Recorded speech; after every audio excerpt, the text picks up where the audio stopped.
Babak 67 Ring of Nothingness. Bila penguatan untuk peti harta saat ini hanya setengah jalan.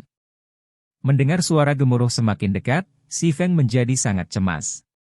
Cepat-cepat. The Mountain Beast Warrior sudah memasuki camp, namun bar pemuatan masih sangat jauh dari penuh. Ketika pejuang binatang gunung melihat Si Feng membuka peti harta karun, sepasang matanya yang besar berubah merah padam. Itu mengarahkan kapak raksasanya pada Si Feng, melemparkannya ke arahnya. Mau tidak mau Si Feng segera pergi. Pada saat ini, peti harta karun perunggu dibuka. Tanpa memberikan satupun tatapan ke kapak terbang, Si Feng segera mengaktifkan Defensive Blade, menghalangi serangan dari kapak kematian yang terbang. Setelah itu, kedua tangannya dengan cepat meregangkan ke dalam peti harta karun, mengambil barang-barang di dalamnya dan memasukkannya ke dalam tasnya dengan kecepatan kilat. Ketika Si Feng selesai menyimpan semua item dari Treasure Chest, Mountain Beast Warrior juga tiba di depannya. Ia mengambil kapak yang jatuh dengan kedua tangannya, mengangkatnya tinggi saat bersiap untuk membunuh. Tidak memiliki rencana untuk tinggal, Si Feng berbalik dan berlari. Ledakan! Bumi terbelah ketika kapak mendarat, meninggalkan bekas luka dan menyebabkan batu-batu yang hancur melayang. Namun, Si Feng sudah 5 meter jauhnya pada saat kapak itu mendarat. Dia berlari langsung keluar camp. Melihat bahwa serangannya meleset, Mountain Beast Warrior berbalik untuk menghadapi Si Feng dan menggunakan charge. Itu tidak bermaksud memberi Si Feng kesempatan untuk melarikan diri. Di sisi lain, Si Feng tidak memiliki keterampilan untuk berurusan dengan pejuang binatang gunung yang menagih padanya. Dia membiarkan Warrior Mountain Beast mengirimnya ke kondisi pingsan, tubuhnya kemudian menerima tebasan dari kapaknya. Dalam sekejap, serangan itu mengirimnya terbang lebih dari 10 meter jauhnya. Serangan dari Mountain Beast Warrior dapat menyebabkan bahkan level 5. Shield Warrior sekarat, namun Si Feng bertindak seolah-olah itu bukan apa-apa saat dia berdiri dan mulai berlari keluar dari camp sekali lagi. Sekarang, Defensive Blade hanya bisa mencegah Si Feng menerima kerusakan dari serangan huru-hara sekali lagi. Meskipun hanya satu kesempatan yang tersisa, ada lebih dari jarak 10 yard antara Si Feng dan Mountain Beast Warrior. Selama Si Feng berlari ke hutan batu, dia akan jauh lebih aman. Namun, situasi yang tidak terduga terjadi. Mountain Beast Warrior yang seharusnya menggunakan charge hanya sekali menggunakannya untuk kedua kalinya, mengirim Si Feng ke keadaan pingsan sekali lagi. Itu mengangkat kapak raksasanya, menebasnya lagi ke tubuh Si Feng. Si Feng dikirim terbang lebih dari 10 meter lagi. Kali ini dia segera diusir dari camp. Dia hanya agak jauh dari hutan batu sekarang. Namun, ekspresi Si Feng menjadi jauh lebih serius. Mountain Beast Warrior saat ini benar-benar berbeda dari sebelumnya. Sebelumnya, itu hanya menggunakan charge sekali. Sekarang, ia menggunakan charge 2 kali. Itu berarti ada kemungkinan untuk charge ketiga atau keempat, bahkan mungkin lebih. Itu berarti, selama jarak antara Si Feng dan Warrior Mountain Beast melebihi 8 meter. Warrior Mountain Beast akan menggunakan charge. Ini jelas bukan kabar baik. Seperti yang diharapkan, saat Si Feng melangkah keluar dari jangkauan 8 yard, Mountain Beast Warrior menggunakan charge sekali lagi. Jika Si Feng dipukul sekali lagi, dia pasti akan mati. Dia belum mau mati dulu. Si Feng mengeluarkan Polymorph Scroll, segera mengubah Mountain Beast Warrior menjadi domba. Meskipun itu Polymorph hanya untuk 1 detik, hanya 1 detik sudah cukup bagi Si Feng untuk lari menjauh. Selama Si Feng bisa lari sejauh 30 yard, itu akan terlalu jauh bagi Mountain Beast Warrior untuk menggunakan charge. Hanya setelah berjalan 15 yard, Mountain Beast Warrior pulih. Si Feng segera berbalik dan melemparkan Abyssal Beam. Dia kemudian mengaktifkan Gravity Liberation, kecepatannya sangat tinggi. 3 detik yang mengikat kali ini memungkinkan Si Feng dengan mudah berlari melewati jarak 30 yard, memasuki hutan batu. Saat ini, beberapa pejuang binatang gunung di hutan batu sudah respawn, dan secara kebetulan, salah satu dari mereka memblokir jalan di depan Si Feng. Disambar inspirasi, Si Feng dengan cepat mengambil inisiatif. Bilah angin. Sebelum Mountain Beast Fighter bisa bereaksi, Si Feng bergegas ke depan dan menyapu melewatinya. Si Feng kemudian mengambil gulir polimorph lain, mengubah Mountain Beast Fighter menjadi seekor domba. Dengan peningkatan kecepatan dari Windblade, Si Feng dengan mudah menjauh dari Mountain Beast Warrior yang dengan keras memburunya, melarikan diri dengan cepat. Setelah menemukan lokasi yang aman, Si Feng duduk untuk beristirahat sambil perlahan melihat-lihat barang-barang tasnya. Si Feng menjadi terkejut. Dia harus mengakui bahwa menggeledah camp sangat menguntungkan. Hanya sekali ini saja sudah cukup untuk menebus jam kerja kerasnya. Dia langsung mengumpulkan semua Moonstone yang dia butuhkan, menyelesaikan quest-nya. Hal berikutnya yang perlu dia lakukan adalah meninggalkan Moonlight Forest dan menghilangkan kutukannya. Di antara harta ini, selain dari jumlah besar Moonstone, ada juga 7 batu permata tingkat 1.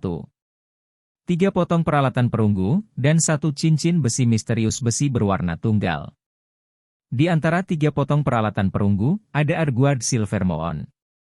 Dengan itu, Si Feng sekarang memiliki 3 dari 5 potong peralatan set Silver Moon. Selama dia berusaha lebih, dia mungkin bisa benar-benar mengumpulkan 1 set lengkap. Namun, Si Feng tidak punya banyak waktu. Semakin awal dia menghilangkan kutukan, semakin awal dia bisa mendapatkan kembali kekuatannya dan naik level dengan cepat. Dia masih memiliki terlalu banyak hal untuk dilakukan, dan dia tidak bisa melakukan semua itu tanpa level. Selain dari Arguard Silver Moon yang menarik perhatian Si Feng, cincin besi misterius juga memberinya kegembiraan yang luar biasa. Ring of Nothingness, cincin dengan peringkat misterius besi. Persyaratan peralatan, kecerdasan 10. Kekuatan 1, agility 1, intelligence 2. Kemampuan tambahan, bayangan ketiadaan, memungkinkan pengguna untuk memasuki kondisi ketiadaan. Pengguna tidak akan dapat melihat pemain lain, sementara pemain lain tidak akan dapat melihat pengguna. Durasi 1 menit. Cooldown, 5 menit. Hanya dapat digunakan dalam keadaan non-agresif. Cincin seperti ini, yang memiliki kemampuan tambahan, sangat langka. Itu jarang seperti cincin gravitasi, memiliki banyak kegunaan. Dalam kehidupan sebelumnya, Si Feng telah melakukan banyak penelitian di hutan cahaya bulan. Termasuk informasi yang ditemukan di internet, ia tahu lokasi mendapatkan banyak peti harta. Awalnya, ia berencana untuk hanya pergi ke beberapa lokasi yang mudah untuk mendapatkan peti harta sebelum meninggalkan Moonlight Forest. Sekarang setelah dia memiliki cincin ketiadaan, jalur pemikirannya melebar, dan jumlah peti harta yang bisa dia peroleh sangat meningkat. Hutan cahaya bulan masih merupakan tanah perawan, dan harta karun dapat ditemukan di mana-mana. Itu terutama berlaku untuk peti harta karun yang telah dibuka untuk pertama kalinya, barang-barang di dalam adalah yang terbaik. Karena dia bisa dengan mudah mendapatkan harta ini, apakah penting jika dia menyia-nyiakan waktu lagi? Setelah itu, Si Feng memakai Ring of Nothingness. Dia kemudian membuka peta untuk hutan cahaya bulan, mengkonfirmasi posisinya saat ini. Ada peti harta karun perunggu tidak jauh dari lokasinya. Jadi, dia menyimpan peta dan maju menuju peti harta. Setelah berjalan selama lebih dari 10 menit, ia tiba di reruntuhan kuil. Reruntuhan dikelilingi oleh Beastmen Barbaric yang menjaganya, dengan beberapa elit Beastmen di tengah-tengah juga. Sementara itu, peti harta karun terletak di dalam kuil yang runtuh. Namun, tanpa tim yang terdiri dari 20 pemain elit, mustahil untuk menyingkirkan semua Barbast Beastmen. Meskipun dia tidak bisa mengalahkan Beastmen Barbar, Si Feng punya metode lain untuk sampai ke peti harta. Si Feng segera memanggil doppelgangernya, membiarkannya bergerak ke kejauhan dan menemukan lokasi yang aman. Sementara itu, Si Feng sendiri bergerak lebih dekat ke kuil. Sementara tetap berada di luar jangkauan deteksi Beastmen Barbar. Si Feng mengaktifkan Shadow of Nothingness dan memasuki keadaan ketiadaan. Dia kemudian berlari menuju bagian dalam kuil dengan kecepatan tinggi. Setelah memasuki keadaan ketiadaan, Si Feng tidak bisa lagi melihat para Beastmen Barbar itu, dan hal yang sama berlaku untuk Beastmen Barbar yang tidak bisa lagi melihat Si Feng. Sedemikian rupa, Si Feng tanpa suara memasuki kuil yang dijaga ketat. Masih ada beberapa Beastmen Barbaric yang berjaga di dalam kuil. Mereka kurang dari 20 meter jauhnya dari peti harta karun perunggu. Sementara itu, Si Feng tanpa tergesa-gesa membuka peti harta karun. Saat membuka peti harta karun, kondisi ketiadaan Si Feng tidak memudar, sehingga proses penyaluran selesai tanpa hambatan.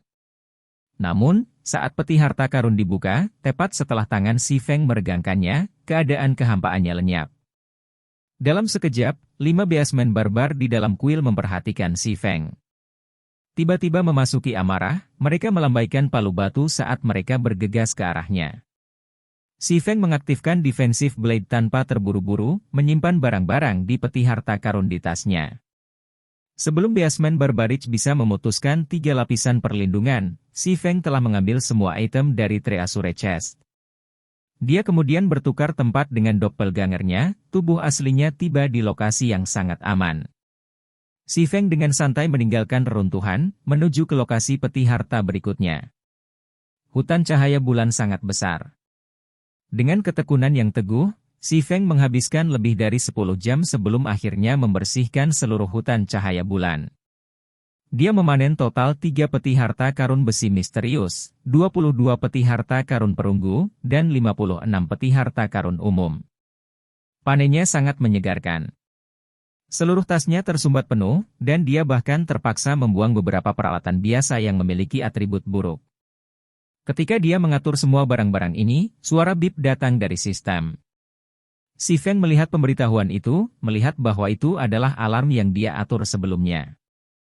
Itu memberitahu dia pagi itu telah tiba, dan dia perlu keluar dan beristirahat. Dalam pertimbangan tubuhnya, Si Feng mencari lokasi yang aman sebelum lock off.